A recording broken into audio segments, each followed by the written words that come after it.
नमस्कार साथियों। दोस्तों, आज हम एक बात करना चाहते हैं। वो ये है कि इज़ क्या prevention is really better than cure. So means कि अगर हम ये कहते हैं कि बचाव बेहतर है, सो हम बचाव कैसे कर सकते हैं और किन किन चीज़ों में कर सकते हैं। जैसे सपोज़ कि हम एक एग्ज़ाम्पल से समझने की कोशिश करेंगे कि कई बार जैसे मैं आईसीयू में देखता हूँ कि लोग आते हैं बीमार, काफ़ी क्रिटिकल स्टेज में। जब हम लोगों से बात करते हैं कि भाई क्या हुआ था, उनकी मेडिकल हिस्ट्री लेते हैं, तो हमें पता चलता है कि ये वास्तव में कुछ समय पहले इतने बीमार नहीं थे, यानी कि ये बीमारी बढ़ रही थी। और अगर ये बीमारी बढ़ रही है तो इसका मतलब ये 2 दिन में तो नहीं हुई है। सो मे बी ये हो सकता है कि पिछले 6 महीने में, 1 साल में, 2 साल में कुछ कुछ करके इस तरह की सिचुएशन बनी है। तो अब क्या इसको पहले से रोका जा सकता है, प्रिवेंट किया जा सकता है? उसके लिए हम क्या मेजर्स ले सकते हैं? कैसे हम अपने लोगों को, आम लोगों को गाइड कर सकते हैं कि वो इस तरह की सिचुएशन में ना फंसें और उनके पैसे खर्च ना हो, इलाज भी कम से कम उसमें हो सके। तो इस तरह की सिचुएशन में हम बात कर सकते हैं। जैसे मान लो कि एक कोई बंदा है, वो हमारे पास आता है और उसको चेस्ट पेन है, और यहाँ आके अगर हम उसको जांच करते हैं, सारी ब्लड की जांचें करते हैं, ईसीजी करते हैं, पता चलता है कि साहब इसको तो ये हार्ट की बीमारी है। सपोज से कि उसको एमआई है। ओके, सो जैसी सिचुएशन तो होती है उसके हिसाब से फिर उसका एंजियोग्राफी करी जाती है। एंजियोग्राफी के बाद आपको स्टेंट और ये सारी चीज़ें होती हैं। ठीक है जी। अब एक सिचुएशन ये बनती है कि अब जब आप उनसे हिस्ट्री लेते हैं तो पता चलेगा आपको, हाँ जी डॉक्टर साहब, ये पेन पहले भी कभी कभार हो जाता था। चलो ठीक है, हमने पहले दिखाया था तो डॉक्टर साहब ने बोला था कि हमें ये चीज़ें करनी चाहिए, जांचें फ्रिक्वेंटली कराते रहना चाहिए, हेल्थ चेकअप करना चाहिए। सो मेरा कहने का मतलब ये है कि इस चीज़ को हम प्रिवेंट कर सकते हैं कि नहीं कर सकते? बिल्कुल कर सकते हैं।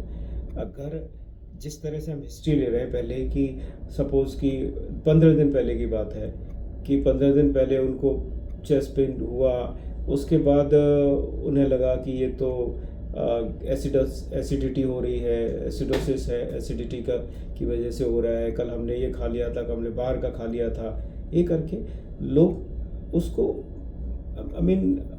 टालना चाहते हैं। वहीं आप अगर उसको चेक करा लें, 15 दिन पहले करा लेते तो सिचुएशन डिफरेंट नहीं होती कि भाई हो सकता है कि आपका इलाज सिर्फ दवाइयों से हो जाता, आपको दवाइयों पर रहना पड़ता और कार्डियोलॉजिस्ट के फॉलोअप में आप करते रहते हो, चीज़ें होती रहती।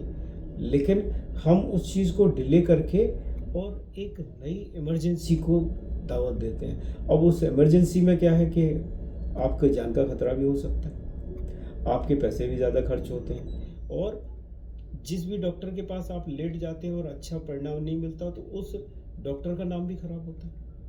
सो मेरा उद्देश्य ये है कि आप समय से रहते चीज़ों को पहचानना सीख लें और उसमें प्रिवेंटिव एस्पेक्ट्स लेना सीखें।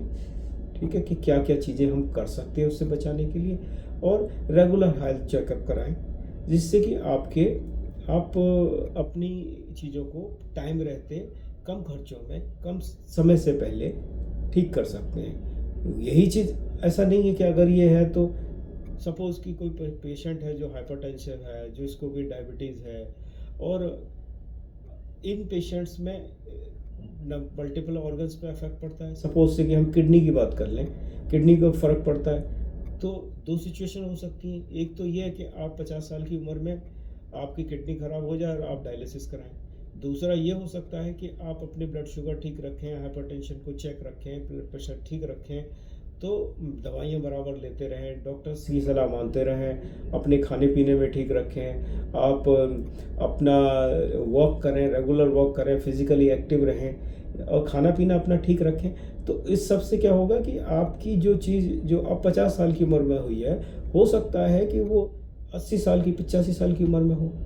तो क्या आपको 50 से 85 साल के बीच में जो क्वालिटी ऑफ लाइफ मिली वर्सेस एक आप डायलिसिस करा के जी रहे हैं, तो उससे कहीं बेहतर है। सो मैं आपको क्या सॉल्यूशन देना चाहता हूँ, मैं चाहता हूँ कि आप बीमार ही ना पड़ें। अगर आप बीमार पड़ें तो आप सही से सही समय से उचित डॉक्टर के पास पहुँच के उचित इलाज करा सकें, और इलाज चल रहा है उसके बाद भी अगर आपकी कॉम्प्लिकेशंस हो जाती हैं तो उन कॉम्प्लिकेशंस को पहचानना आपको आए, उसके छोटे छोटे जो सॉल्यूशंस हैं जो मैं आपको दूंगा वो आप इम्प्लीमेंट करके उन प्रॉब्लम से बच सकें। और फाइनली अगर मतलब बहुत ही बुरी सिचुएशन है कि आप मेडिकल इमरजेंसी में हो गए हैं बिल्कुल, कि यानी कि सपोज से कि किसी को कार्डियक अरेस्ट हो गया, किसी को चोकिंग हो गई है, किसी को स्ट्रोक हो गया है, तो ऐसी सिचुएशन में आपको पहचानना आए पहली बात। दूसरी बात क्या करना है ये आए, जैसे कि बेसिक लाइफ सपोर्ट। अगर आपके पास बहुत अच्छा हॉस्पिटल भी है और आपको एम्बुलेंस आने में 30-40 मिनट का 20 मिनट का टाइम लग जाता है, तो तब तक अपने पेशेंट को ठीक रखना, जिंदा रखना, तो आप ही की रेस्पॉन्सिबिलिटी है। आप कैसे कर पाएंगे ये? आप तभी कर पाएंगे जबकि आप जानते होंगे इन चीज़ों को, तो आप इन चीज़ों को सीखें। ठीक है, ये चीज़ें अगर आप सीख लेते हैं और इसके बाद आप आगे चीज़ों को करते हैं तो आपके मरीज के परिणाम बिल्कुल ही डिफरेंट होंगे। और यहीं पे अगर आपको नहीं आता है, आपको पता भी नहीं है करना क्या है, आप रखे हुए हैं, आप इंतजार कर रहे हैं डॉक्टर का आने का और उसमें समय लगता है, देन आपके पेशेंट को के ब्रेन के ऊपर असर हो जाता है, और मे भी कि कार्डियक अरेस्ट की सिचुएशन में पेशेंट लाइफ लॉन्ग आपका वेजिटेटिव हो जाता है। ये वर्स है, इसे बचाया जा सकता है, इसके सॉल्यूशंस हैं, आप जानेंगे। यही चीज़ें हम डिस्कस करेंगे, समझेंगे कि भाई अगर इस तरह की चीज़ें हम करते हैं और प्रिवेंट करते हैं तो ये समाज के लिए ठीक है, देश के लिए ठीक है, और पर्सनल लेवल पे ठीक है, डॉक्टर फ्रेटर्निटी के लिए ठीक है। क्योंकि अगर आप समय से मेरे पास आ जाएंगे तो मैं आपको अपनी केयर दे के और आपको बेहतर रिजल्ट दे पाऊँगा। वहीं अगर आप नहीं जानते हैं और मैं आपको रिजल्ट ठीक नहीं होगा तो आप क्या कहेंगे, भाई इनके पास गए थे इन्होंने ये किया, इनके पास जाके हमें।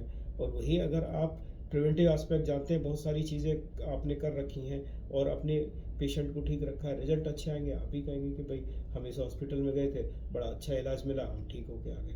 सो ये डॉक्टर फ्रेटर्निटी के लिए भी अच्छा है, हॉस्पिटल्स के लिए भी अच्छा है, तो हमें ये करना चाहिए।